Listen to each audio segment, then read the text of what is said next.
My wife's nudity photos were submitted to AP, and I was caught at the location. Part 2. Hello everyone, and welcome back to another story about Reddit cheating. Please click the subscribe button and the notification bell before we begin so you don't miss another cheating story. My wife normally arrived home from work a few hours before I did. So after she got off work, I parked across the street from her school to observe where she went. I had it in my head that after work, she'd go to her lover's house for a quickie based on what I discovered. But she left and walked straight home, completely ignorant to the fact that I was following her for the majority of the trip. To show her what I knew, I printed out pages and pages of text and photographs at work. I expected to confront her and have her deny everything until I presented her proof, resulting in a lot of discussion and arguing. That was not something I desired. I didn't want to see her, talk to her, or be in her compat, and why again. Those photos in particular put an end to whatever feelings I had for her in an instant. In fact, in the span of a single day, I went from loving her more than I ever imagined a human being could love to hating her with every fiber of my being. It baffled me how she could do what she did to me. We were finished the second she cheated. I was the last one to get the message. My thoughts were all over the place. I just wanted to go into the house, collect my belongings, and go without seeing or speaking to her. She was texting on the couch when I stepped in the front door. I knew she wasn't messaging me. She might have been texting her mother, sister, or anyone else. And by the time I realized the odds were stacked against me, she was busy doing other things that could put me in greater anguish. She smiled and observed that I had arrived home early from work. I didn't say anything to her at all. I just entered our bedroom after walking down the corridor. I took a suitcase from the closet and started packing for my work week stay in a hotel room. She walked into my room, saw me packing, and asked if I had to leave on a business trip right now. I paused what I was doing, fixed my gaze on her, and then resumed my packing.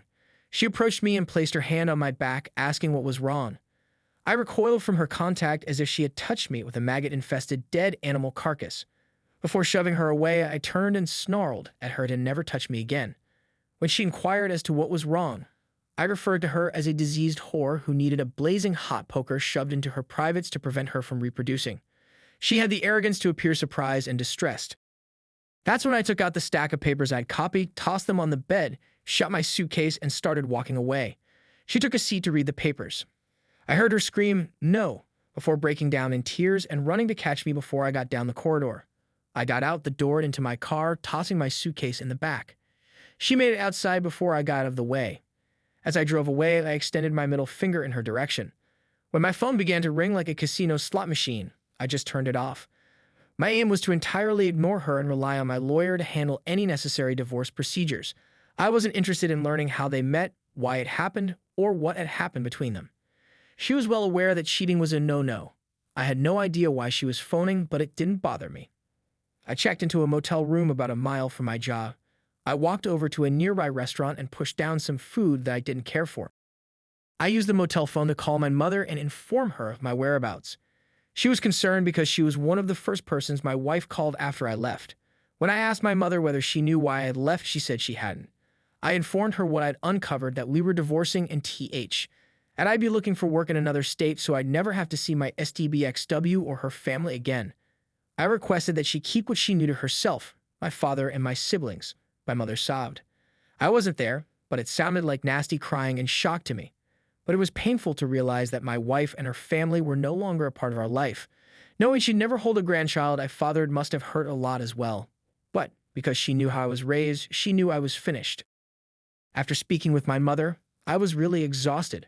So I wept myself to sleep, only to be startled awake at midnight by a knock at the door.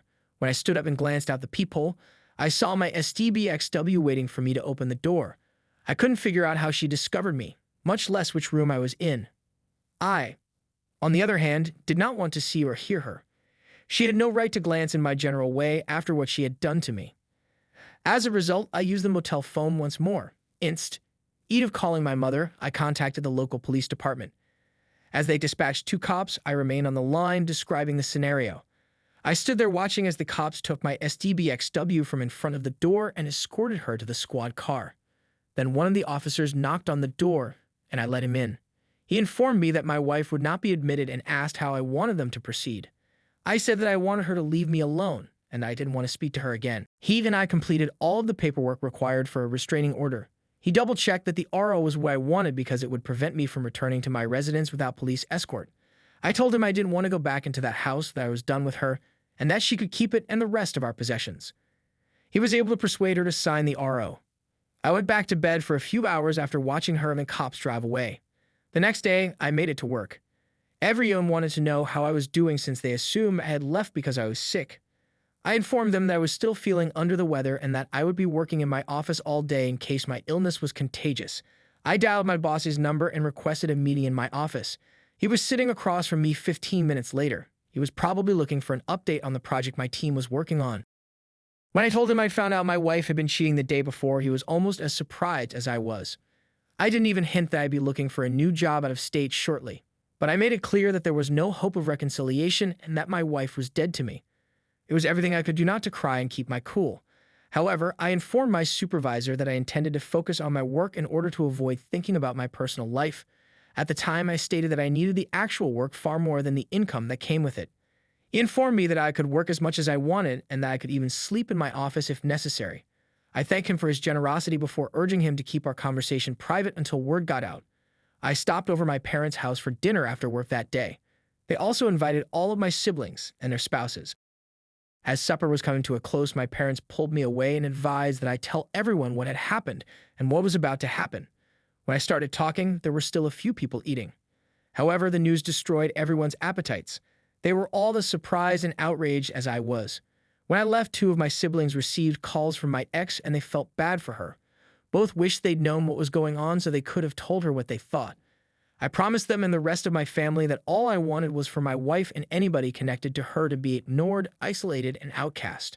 I stated that my wife's worthlessness was not her family's fault. And my wife had demonstrated that she was unworthy of any good or negative attention directed her way. I then mentioned that in the next weeks I would be seeking for a new job in a different state. Some members of the family were enraged. They weren't angry with me because I felt that was what I needed to do. They were enraged that my wife had committed a transgression and that I was being punished by being cut off from those who loved and cared about me. I agreed that it didn't seem even remotely fair. However, the possibilities of persuading every human connected to her to flee the state out of humiliation were slim. Thank you for viewing and be sure to check out our other infidelity stories videos. Please subscribe if you haven't already to get more daily Reddit cheating stories.